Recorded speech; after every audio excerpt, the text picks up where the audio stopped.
So our next speaker is Dr. Patricia Boyle from the Rush Alzheimer's Disease Center. Cognitive aging, a balance between neuropathology and resilience. I'd like to thank Molly and John for the invitation to be here, and the McKnight Foundation and NIA for supporting this.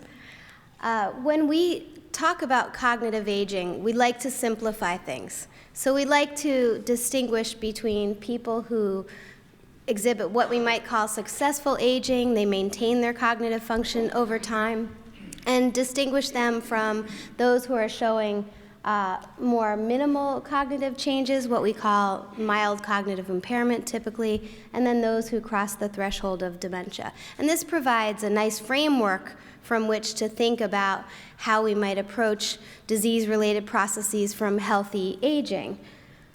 But in reality, cognitive decline in old age is much more complex than that and very heterogeneous. So what I'm showing you here are individual trajectories of change in cognitive decline from a sample of people studied for about 15 years. And as you can see, it's all over the place. You might be able to decipher that there's an overall trend toward decline, but there are people all over the place. So you've got someone here at the top who's doing well right up until the end of the assessment period, then someone here who's declining at a more moderate pace, what you might expect with typical aging. And then you've got some people here who come into the study and essentially tank. Ultimately, to prevent cognitive decline in old age, what we need to understand is what differentiates these people. Why is this guy maintaining cognitive function, whereas this person is tanking? What's driving these differences? We know that some of these changes are due to impending dementia, Alzheimer's disease being the most common. And here you can see the rate of cognitive decline before and after a dementia diagnosis. Of course, after the diagnosis of dementia, the rate is increased. But as you can see, there's a lot of change that happens before people become impaired enough to actually meet clinical criteria for Alzheimer's disease. My objectives today are to talk a little bit about what we know about what drives cognitive decline in old age, in particular the role of common age-related neuropathologies, but also talk about some resilience factors. Like Lon, I agree that when we think of resilience, we need to be thinking about factors that can help us preserve cognition even in the face of accumulating disease pathology. So that's how we'll approach that here. And then some implications of thinking about cognitive aging as a balance between accumulating disease in the brain and resilience factors that ward off the effects of those diseases. The data I'll be talking about briefly come from two studies, the Rush Memory and Aging Project and the Religious Orders studies. These studies have been ongoing since the 1990s. They involve more than 3,000 older persons who were initially enrolled without any dementia or known cognitive impairment. All participants undergo detailed annual clinical evaluations, neurologic testing, cognitive testing, extensive behavioral examinations, MRI, and importantly, all of these participants have also agreed to donate their brain and other body parts at the time of death. And what this does is this allows us to look at what was happening in their brain and also in the other systems and relate that to how well someone did during their life. So it provides very important biologic information. Of course, over time, many of these individuals have developed incident dementia as well as milder cognitive problems. And we have about 1,200 autopsies to date. So that's the data I'll be referring to. These studies share over 20 tests, cognitive tests in common. And from that, we can look at global cognition as well as domains of cognition. I'll be talking mostly about global cognition today. Just because of time limitations. And then in the brain, we measure common age-related diseases known to cause dementia, of course, Alzheimer's disease, cerebrovascular disease, Lewy body disease, but also a host of other conditions that have more recently become of interest, and I'll talk about some of them a little bit later. So what do we know about what drives cognitive decline in old age? Well, I think as you have learned from Lon's talk, neuropathology is nearly ubiquitous in the brains of older people. Essentially, everyone that we see at autopsy has some amount of Alzheimer's disease-related changes in their brains. And most commonly, they have 1 or 2 or 3 more other comorbid neuropathologies present in their brain. We know these diseases account for most cases of dementia, so they're most commonly present there, but they also accumulate in older people without dementia or without any overt cognitive impairment. So in our cohort, somewhere between 30 and 40% of cognitively normal individuals at death will meet pathologic criteria for AD. So these people have sustained enough disease in their brain for the pathologist to say, yeah, this is definite AD, but yet they remained normal in terms of their functional status. Now, this mismatch between pathology and cognition is what we're all talking about. It suggests that people differ in their ability to tolerate these diseases in the brain. So an important question is, well then, to what degree does pathology really account for individual differences in cognitive decline in old age? Here, what I'm showing is the rate of cognitive decline associated with different pathologies. First of all, top line shows the rate of decline for someone with essentially no pathology. As you can see here, if you have a minimal burden of disease or no disease, there is a little bit of cognitive decline we observe, but nothing major. It's not significant. It certainly would not predispose anyone to developing dementia. Now, with the addition of Alzheimer's disease pathology, we see an increase in the rate of decline. Alzheimer's plus cerebrovascular disease, again, another increase in the rate of decline. Oh, sorry. And finally, the blue line shows Alzheimer's plus cerebrovascular and Lewy body diseases, and of course, you have a more rapid rate of decline. Now, this isn't surprising. The more disease in your brain, the more rapidly people decline over time. This is exactly what we would expect. What was a little bit unexpected, however, was that when we looked at the total variance in cognitive decline accounted for by these 3 major causes of dementia, what we found is that 40% of cognitive decline was explained by those diseases. 40% is not insignificant. All of us social scientists can agree that that's very meaningful. These are important drivers of decline. But the fact that 60% remains unexplained suggests that the targets that we are currently going after to prevent cognitive decline in old age are only one component of this story. So if we were to eliminate any one of these diseases, we would still be left with a considerable burden of cognitive decline in the population. I think this is the idea Lon was getting at. Now, we also know that cognitive decline does not happen in a linear fashion. Everybody doesn't just truck on slowly, proceeding at a normal rate over time. In fact, cognitive decline in old age tends to be nonlinear. At some point, the rate of change accelerates.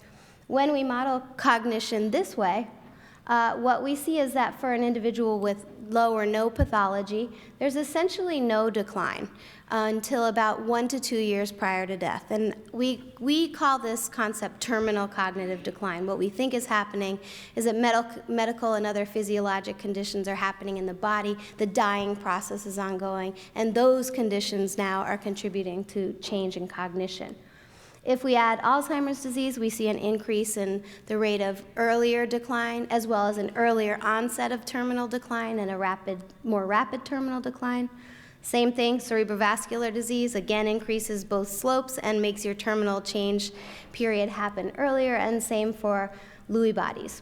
Now, when we look at the variance accounted for by the common causes of dementia this way, which is more closely aligned with the natural history of cognitive aging, what we find is that these pathologies account for less than a third of cognitive aging. Any one of these components, all 3 of these common causes of dementia account for less than a third of them.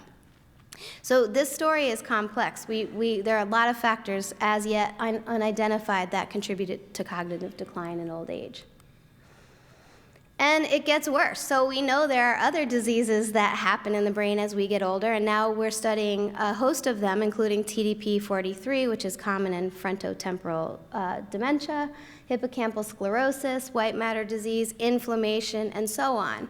And we also know that even though if we use nonlinear models to measure cognitive function, that also isn't totally sufficient.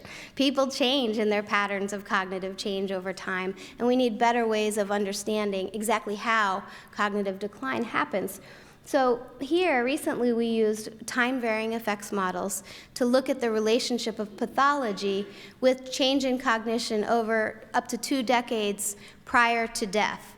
And we allow the cognitive trajectory to vary flexibly. So we don't force a form to it. We don't say it has to be linear or it has just one change point. We just let it be what it is. When we look at cognitive decline this way, what we find is that Alzheimer's disease, hippocampal sclerosis, and infarcts have progressive effects on cognition, the first 2 being evident almost 2 decades, about 15 years prior to death, and infarcts start a little bit later, 5 to 10 years prior to death. And I will say that vascular conditions, vessel diseases, athero, and so on, do lower your level of cognition a bit, but they don't seem to contribute to progressive cognitive decline over time. So there are differential profiles of the longitudinal association of these diseases. They vary in terms of the timing of their effects and also the nature of their effects. Some are progressive, some are merely lowering your level at a certain point in time, but don't get worse over time. So what can we do about this? What protects against cognitive decline? I'm going to talk quickly about some resilience factors, experiential and neural in particular.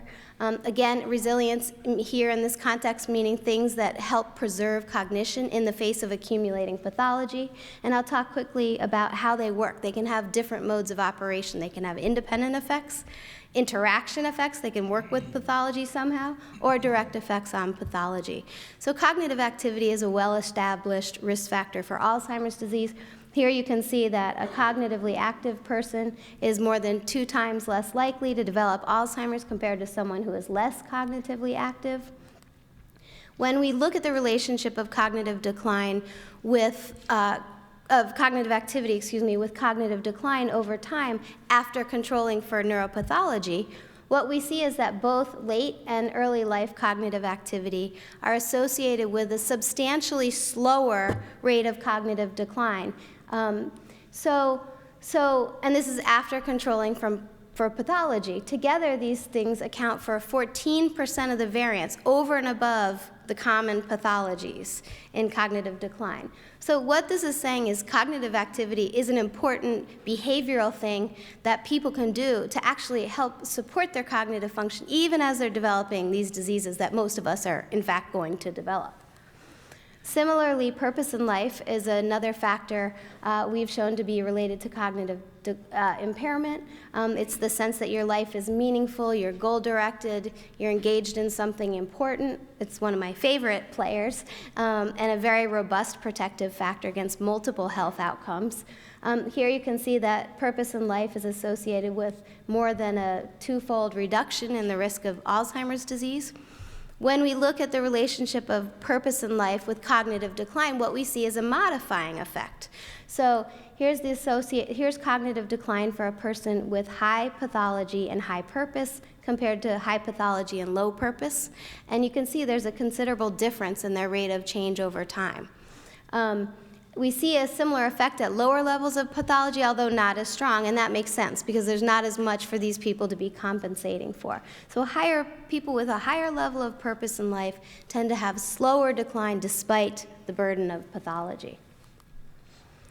Some of these factors can also have direct effects on pathology. So for example, we found that purpose in life lowers the risk of infarcts in the brain by almost 50%. There was some mention yesterday of, I think Claudia mentioned this, of vascular factors being related to behavioral factors, and I think there is increasing evidence that some of these behavioral things have an impact on cardiovascular and cerebrovascular health. So that may be a mechanism. So potentially, behavioral or psychological intervention for some of these types of lifestyle factors may help reduce the burden and problems associated with cerebrovascular disease. We've also studied a number of other factors. I'd be happy to talk about any of those after with someone. And these can have different effects on cognitive trajectories, but they mostly are independent of Alzheimer's disease and other common neuropathologies. Similarly, there are factors in the brain that protect against pathology, one example being presynaptic proteins. You can see here's 3 different presynaptic proteins. Higher levels were associated with much slower rates of cognitive decline over time compared to lower levels. So there are factors in the brain that are also helping to compensate in the face of pathology. So what are the implications of this idea that cognitive aging is in part driven by neuropathology, in part associated with resilience? Well, first and very importantly, I think we need to understand that the neuropathologies that are currently the primary focus of our efforts to prevent cognitive decline in old age are important drivers of cognitive decline, but they're certainly not the whole story. I agree completely with Lon that eliminating any one of these diseases is unlikely to have a major impact on the problem of cognitive loss in old age. Cognitive aging is in fact a complex function of these diseases as well as resilience factors.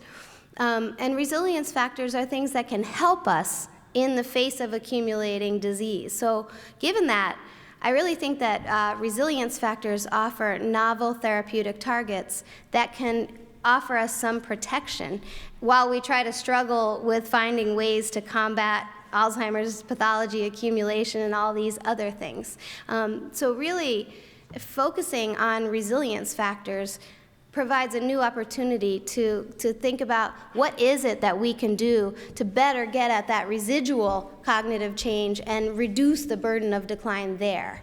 And we and others now are actively engaged in efforts to look at the molecular basis of the protective effects of things like cognitive activity, purpose in life, and so on. But here we have an opportunity to find modifiable factors that may be intervenable at multiple levels, behaviorally as well as medically and therapeutically.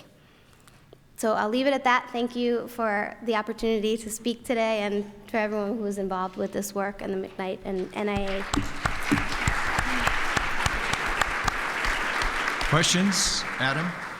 Hi, Patricia. That was a great talk. I'm struck by, I think all of us take on this sort of dualist mentality that there's stuff we measure in the brain that explains behavior, but then there's something else somewhere that's modifying that relationship. And I'm just wondering if we all accept that the brain controls behavior, what else in the brain should we be measuring as opposed to all the other stuff? And sort of related to that, with some of these big pathological markers, the brain's a big piece of real estate, and when we're measuring stuff pathologically, it's on the micron level typically, right? So we're only sampling from some parts of the brain. So I was wondering if you could comment on those two. Certainly. Thanks. So to your first question, what else should we be looking at? Certainly there are other diseases. So for example, like TDP-43 has only recently become identified and recognized as important for common loss of cognition in old age, not just certain diseases. So there are going to be other pathologies that we need to measure over time. One of the things that we're doing to try to identify other factors is using imaging studies, both ante and post-mortem, to see are there other networks in the brain that seem to be showing a lack of integrity that might provide us clues of where we should be looking to identify network problems, structural deficits, and also pathologic markers. We're also starting to study neurotransmitter systems. So for example, dopamine, norepinephrine, these things probably also have an important role and really are not well studied or understood in terms of their effects right now. So I think there are a lot of opportunities there, but we're still looking for what those markers are in the brain. Your second question, sorry, just about these pathological characterizations are really just samplings from So these are tombstone markers, right? Of course, what we find in the brain after death are essentially tombstone markers. They're not complete measures of the disease processes that we're trying to study. And that's always going to be a limitation of these kinds of studies. So I think what we're trying to do is figure out, are there other methods, imaging and otherwise, that we can get at different aspects of the pathophysiology of these diseases. And that's just a work in progress. The challenge now is that, as Lon mentioned, really the only way we can study the full spectrum of these diseases right now is via autopsy data, because a lot of these things are not currently identifiable on imaging. So now imaging can provide us complementary data, and certainly, you know, you and we and others are actively going after that, but until we can get the full complement of these diseases in vivo, we got to work with what we have in the brain tissue, essentially. Thanks so much. Thank So you. I think we have time for one more question in the back, please. In all of the discussions I've been listening to about resilience and compensation, and other words like that, I think we're really focusing in on a kind of clinical, pathological incongruity. And one of the things that I'm surprised at is that we're not taking great account of what is already known about, well, localization of function and the variability in plasticity across cortical and subcortical functional areas. And I'm wondering to what extent, rather than looking for another molecule, we should be using the stuff we already know about cortical organization and function and plasticity to try to go further in explaining this apparent incongruity. Well, I certainly think that plasticity is something we should be going after, and people are doing that. There are now studies looking at neurogenesis, plasticity, and that's ripe for investigation and definitely something we need to study. It's difficult to study in the human brain, but certainly that's an important element that needs more investigation. As far as localization of function, I do agree that that's an important issue, and in some cases we do find localization and regional associations with certain behaviors. But I will say in epidemiologic data, and Lon might comment on this too, functions are not as regionally specific as traditional teachings tend to suggest. Lon, is that consistent in your data?